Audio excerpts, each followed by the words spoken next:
Hi, everybody. My name is Marin Alsop, and I'm the chief conductor of the Vienna Radio Symphony Orchestra. And it's my great privilege to get up every day and open a piece of music and study an incredible score, and then get to work with these great musicians. It's really a joy when you do what you love as a profession. Warum Klassik? Musik hören mit dem RSO Wien. Hallo meine Lieben, willkommen beim zweiten Feiertags-Special 2022 von Warum Klassik. Nach meinem Interview vorige Woche mit unserer neuen künstlerischen Leiterin habe ich mich für die heutige Folge mit Marin Alsop, der Chefdirigentin des RSO Wien, unterhalten. Wie ihr schon in der Intro gehört habt, wird es diesmal auf Englisch sein. Marin kann zwar immer besser Deutsch, aber ich finde, ihr Charakter, ihre schlauen Gedanken und ihr Humor kommen in ihrer Muttersprache doch authentischer rüber. Falls ihr Listening Comprehension schon in der Schule gehasst habt oder das Ganze in Ruhe noch einmal nachlesen wollt, gibt's auch ein Transkript auf der Homepage des RSO, rso.orf.at, sogar mit deutscher Übersetzung. Aber jetzt los. Meine erste Frage war, so wie letztes Mal auch an Marin, warum Klassik? Well, I think classical music it's like wonderful wine. You know, when you're young, you don't really care. You want a cheap wine that gives you a fast buzz. But as you get older, your taste develops and you start to want to have a wine that is special and has different kind of qualities and properties. It's the same with music. Classical music is about an experience. And when you go to a classical music concert, it's different because you are there and you're part of the experience. Even if you're a listener, it's very empowering to know that you're participating in a once-in-a-moment experience. Some young people really love classical music, and the younger they're exposed to it, the more it sticks and the more interested they become. But I do think that worrying about the age of the audience is a waste of time, because classical music has always worried about the age of the audience, because it tends to be more mature people who have more time and more, I think it's really patience, because I'm trying to think about it. It's not an easy listen. Classical music is it demands a lot of you intellectually, emotionally. It's almost as though you're going into a museum and the curator says to you, okay, I have this fantastic painting and I'm going to show you 1 inch at a time. And then I'm going to fold it up so you can't see the whole picture ever. That's what listening to classical music is like. You have to track it all and create an entity from what you've heard. So this is also, I think, why classical music is such an incredible contributor to brain development in children, to healing in a lot of diseases. I think when we try to say, oh, let's make classical music for everyone, we have to understand that it's a big responsibility to listen to a symphony. Is it important to learn stuff about music, about the composers, maybe their lives, about the musical history, to understand it? Or is it something you can just learn by listening? It's a little bit like watching a film about maybe the Second World War and never understanding who's fighting and why. You know, there's no context for what you're listening to. For me personally, everything in life is deeper when I understand the context.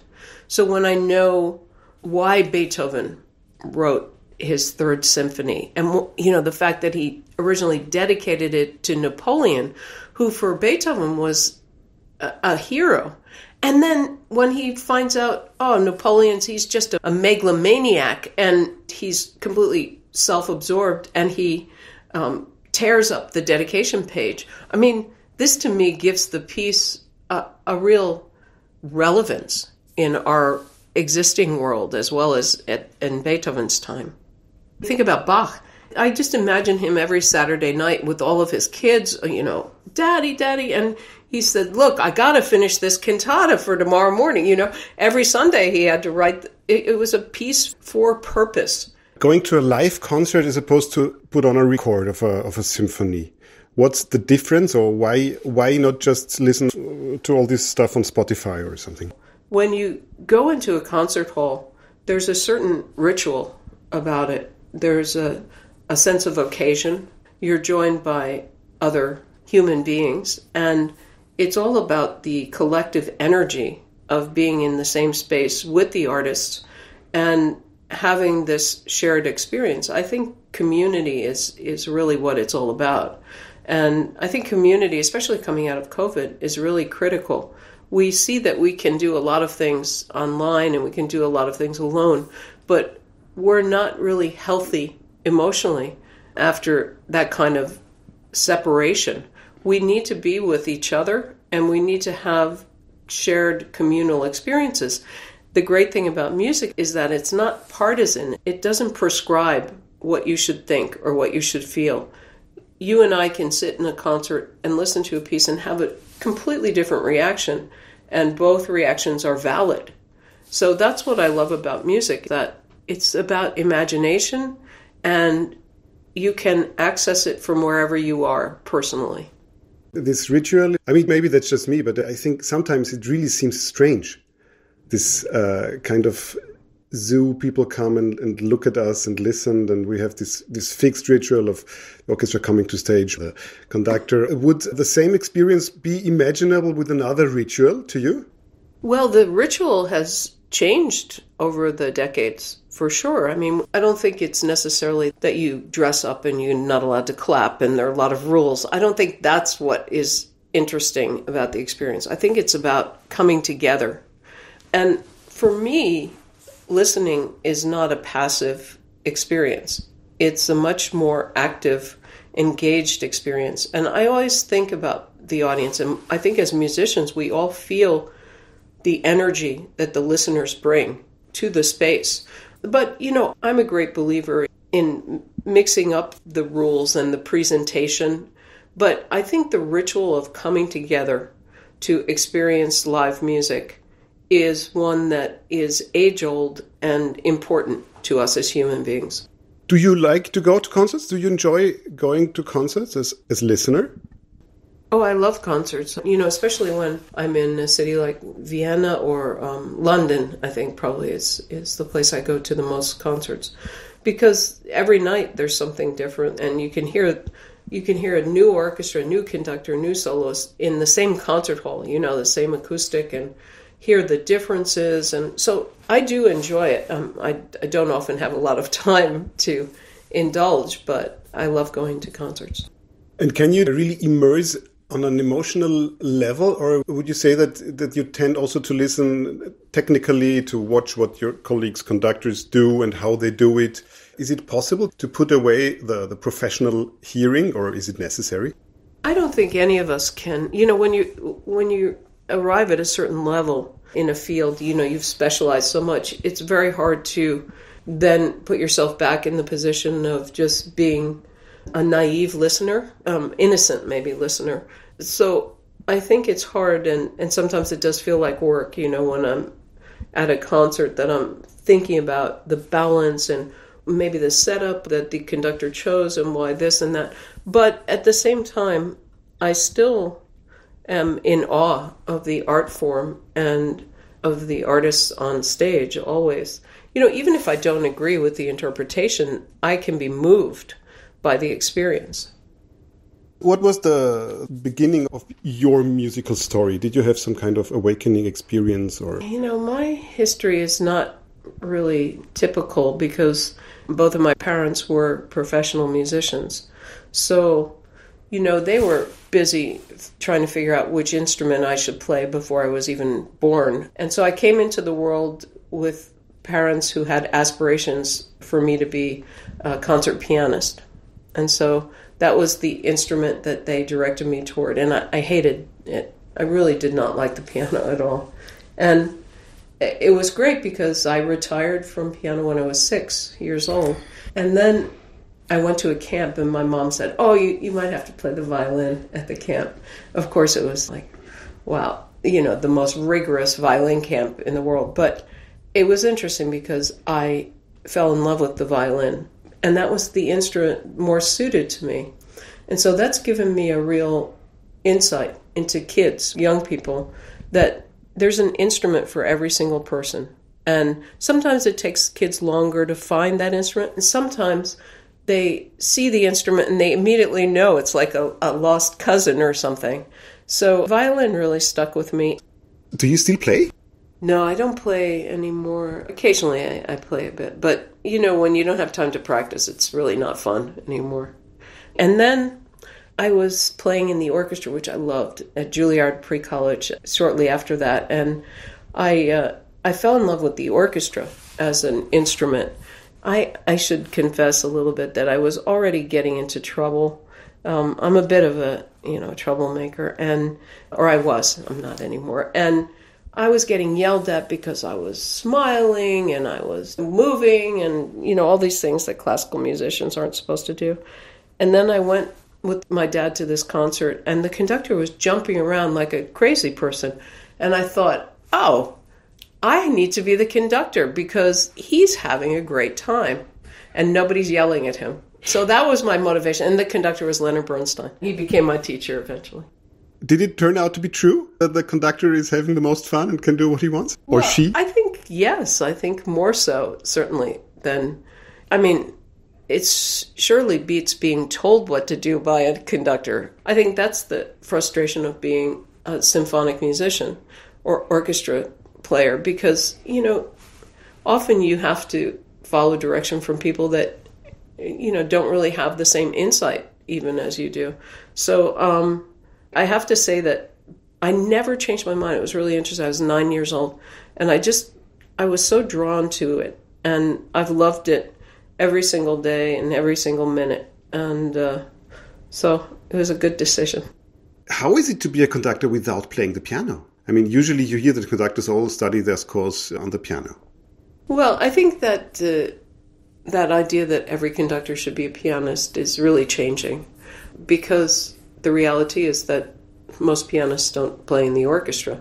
So you have no experience of what you're actually about to work with. From my perspective, I think being a string player is the way to go, because you can relate to the majority of the orchestra very quickly.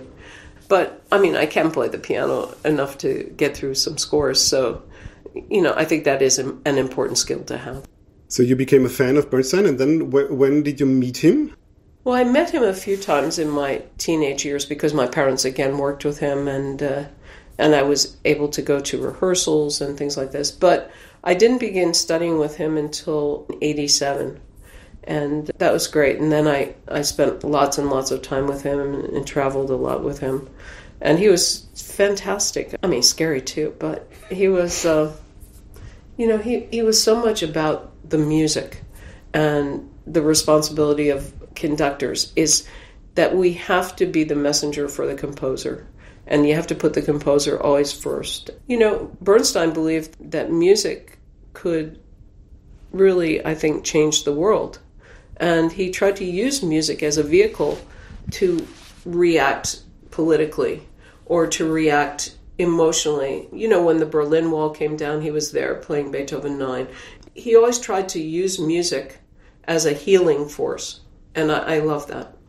I read his books about music for young people, and he is also my big role model in terms of how to talk about music, because I think also when I saw these old videos of his young people's concerts, I always think that's exactly the way you have to talk about music in order to get people excited. I think the great thing about Bernstein is that he never talks down to young people or people who aren't perhaps trained musically. He's really telling us exactly what's going on in the music and giving us insight into the composer. And he approaches every piece and every situation anew and with fresh eyes. And I think, some of those young people's concerts where he's talking about Mahler, and he's really telling them about Mahler. And the kids, this is the thing. Kids are all born geniuses, and they can assimilate and understand so much. But often we lower our expectations instead of raising them. I see with all the kids I've worked with in Baltimore, the orchids, that these kids are, they come to hear a concert now at the age of 10 years old, and they're more engaged than the older audience, because they really understand what's happening. You have a big experience and a long experience. How, in your opinion, did making music, did how orchestras work and how orchestras sound change in the last, I don't know, let's say 50 years? Well, I think that classical music always is a microcosm of the broader society and the broader world. And as we've gone to more globalization and more universality, the orchestras have they've become certainly better technically, much higher level, and they become more similar than dissimilar.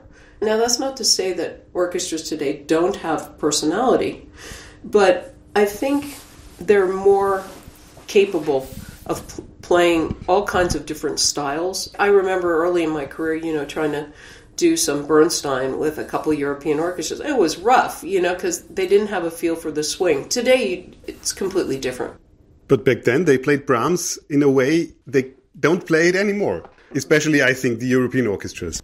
I agree. I mean, I wish that every orchestra could hang on to some of the tradition in that way, and some do, of course. But the reality is that an orchestra needs to be a flexible entity. So that the ideal orchestra for me is the orchestra that you hear and you say, oh my God, that's a great Brahms orchestra. And then they play a Mozart symphony and you say, oh, it's a fantastic Mozart orchestra. But the sound worlds are completely different. So to me, a truly great orchestra is one that is serving the composer in that moment. Do you think there are still differences between orchestras in Europe and the US or America? Also between different countries in Europe? I don't know what... There are differences even within Europe, of course, because culturally there's so many different traditions. And wherever I go, I can immediately have a feel for the city that I'm in from the orchestra, how they play, what their attitude is. Even in Vienna, I think of the three main orchestras, the top orchestras, you'll have a very different attitude from each of them. And that has to do with so much, and it's just fascinating to go to different countries. When I work in Japan, it's a completely different culture, but you would expect that too, right? And it's really a reflection of their society. They're very disciplined, they're very quiet, but working, say, in Italy or France, they're not quiet because they're chatty people. And so it's fun because it is about who they are. And the RSO, what's special about our orchestra? Well, our orchestra is really special. And I'm not saying that just because we're here. I think that the RSO it's an orchestra of enthusiasm and quickness and flexibility and tolerance also. There's an openness about new music. When you play a lot of new music, you can't come to it with a judgment each time. You have to come with an open approach. I think that it's a hard-working orchestra, and it's an orchestra that defies expectation because we're here in a city that's very, very conservative, but the orchestra is filled with diversity that we see. And it's an orchestra of flexibility, not of stagnation. So I think the RSO is a very special orchestra. I love being here and working with the orchestra. And, my only hope is that everyone will discover this best-kept secret of Vienna. Speaking of Vienna, what are your favorite places in Vienna? Do you have any? Oh gosh, I when I have free time, it's a little embarrassing to say that I go to the halls that we play in and listen to the visiting orchestras, but I really love doing that. It's so much fun to me. And I've done all the museums many, many times and love them. And of course, I often have people visiting. And that's a great joy because then you have another excuse to go to a museum and revisit it. Vienna's in so many ways an ideal city to live in because it's user-friendly, can walk almost everywhere. That's great. Could you imagine, I mean, you told me that you couldn't, but what other profession would be possible for you if not conductor? Maybe the CEO of a company or President of the United States, something like that. You know, something small like that. There's still time. It's still time, not really. We might be out of politicians by now. I won't ask for which party. I know, really. No, of course you must know already. But yeah, politics are rough. You would agree that it's such a privilege to be a musician. I mean, how many people get to take their passion and turn it into a job? But I mean, it's something else when you say that you really would have a leading. I mean, that's what I hear. Yeah, is that I would lead something, no matter what. I mean, even when I was in the lower school, I wasn't a very talented athlete, but I was always the captain of the team, you know, because that's what I like to do is to bring people together and galvanize them. And that's really what the conductor does. It's interesting because maybe music is also, that's like you say, it's a microcosm that there is place for every kind of human character also, because there are a lot of musicians who love to play, but they don't want to be in the front seat or in the first in the Rampenlicht. Yeah, yeah, it's true, isn't it? It's interesting. Something about your early years is this funny swing string orchestra. I had a swing band for about 20 years called String Fever.